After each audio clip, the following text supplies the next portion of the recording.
Hello, and welcome to Bookdator Library.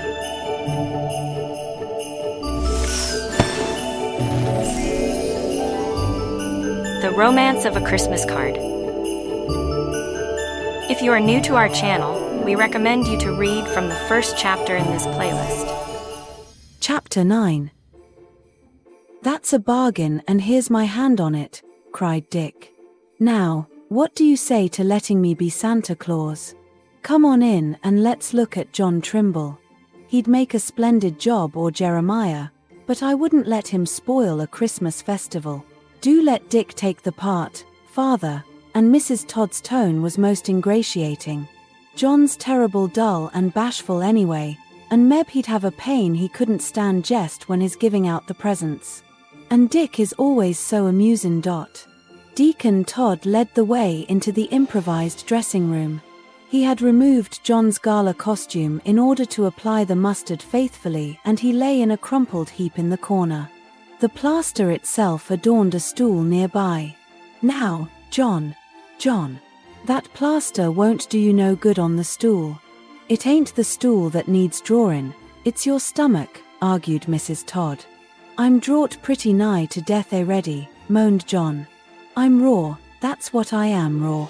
And I won't be Santa Claus neither. I want to go home." "Wrop him up and get him into your sleigh, father, and take him home, then come right back. Bed's the place for him. Keep that hot flat iron on his stomach, if he'd rather have it than the mustard. Men folks are such cowards. I'll dress Dick while you're gone. Meb, it's a providence." On the whole, Dick agreed with Mrs. Todd as he stood ready to make his entrance.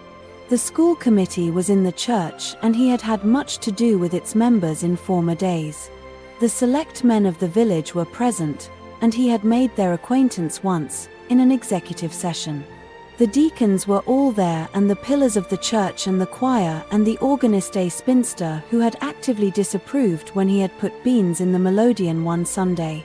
Yes, it was best to meet them in a body on a festive occasion like this, when the rigors of the village point of view were relaxed. It would relieve him of several dozen private visits of apology, and altogether he felt that his courage would have wavered had he not been disguised as another person altogether, a popular favorite, a fat, jolly, rollicking dispenser of bounties to the general public. When he finally discarded his costume, would it not be easier, too, to meet his father first before the church full of people and have the solemn hour with him alone, later at night? Yes, as Mrs. Todd said, Meb, 'twas a providence. There was never such a merry Christmas festival in the Orthodox Church of Beulah. Everybody was of one mind as to that. There was a momentary fear that John Trimble, a pillar of prohibition, might have imbibed hard cider. So gay, so nimble, so mirth-provoking was Santa Claus. When was John Trimble ever known to unbend sufficiently to romp up the side aisle jingling his sleigh bells, and leap over a front pew stuffed with presents, to gain the vantage ground he needed for the distribution of his pack? The wing pews on one side of the pulpit had been floored over, and the Christmas tree stood there, triumphant in beauty, while the gifts strewed the green-covered platform at its feet. How gay, how audacious, how witty was Santa Claus, how the village had always misjudged John Trimble, and how completely had John Trimble hitherto obscured his light under a bushel. In his own proper person children avoided him, but they crowded about this Santa Claus, encircling his legs, gurgling with joy when they were lifted to his shoulder, their laughter ringing through the church at his droll antics.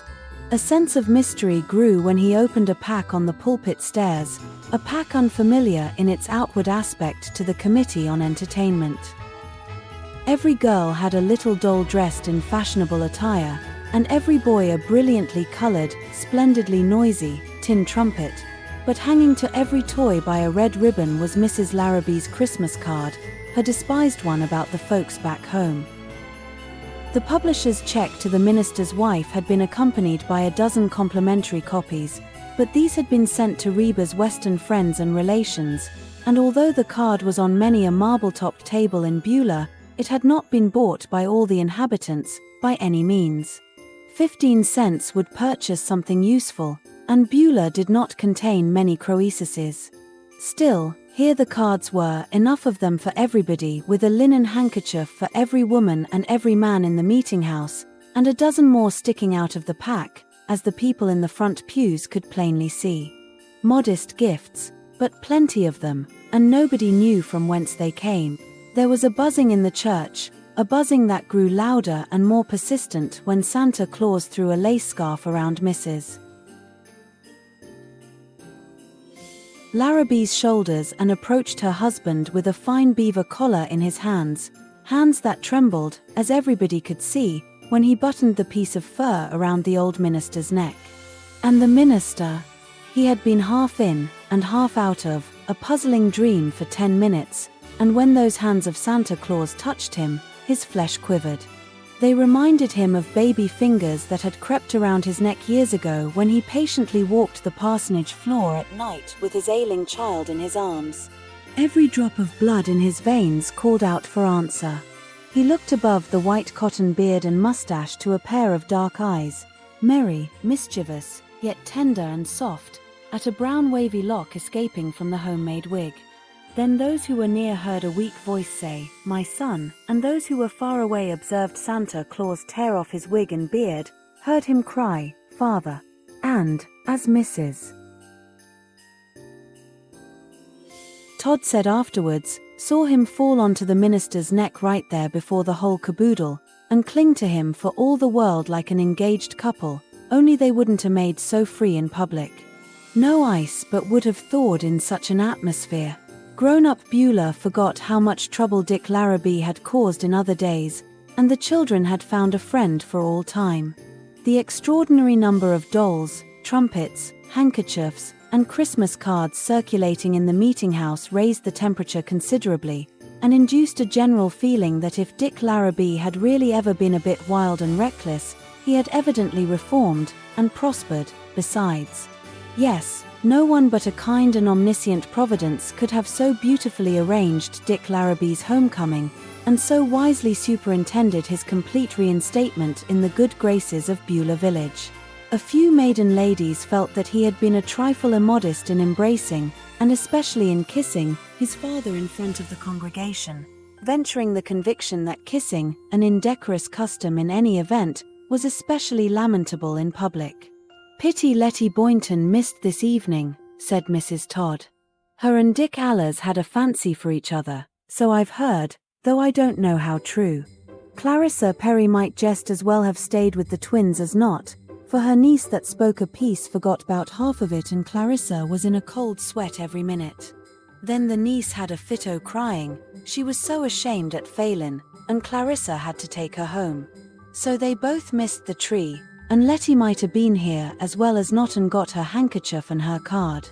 I sent John Trimbles to him by the doctor, but he didn't take no notice," Isaac said, "for the doctor was lifting off the hot flat iron and putting turpentine on the spot where I'd had my mustard.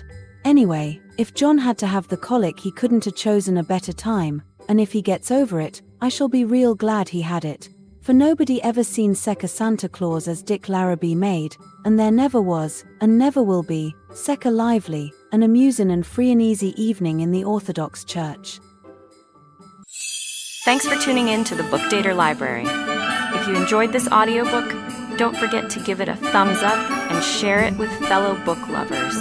And hit that subscribe button and ring the bell. Ho, ho, ho, ho!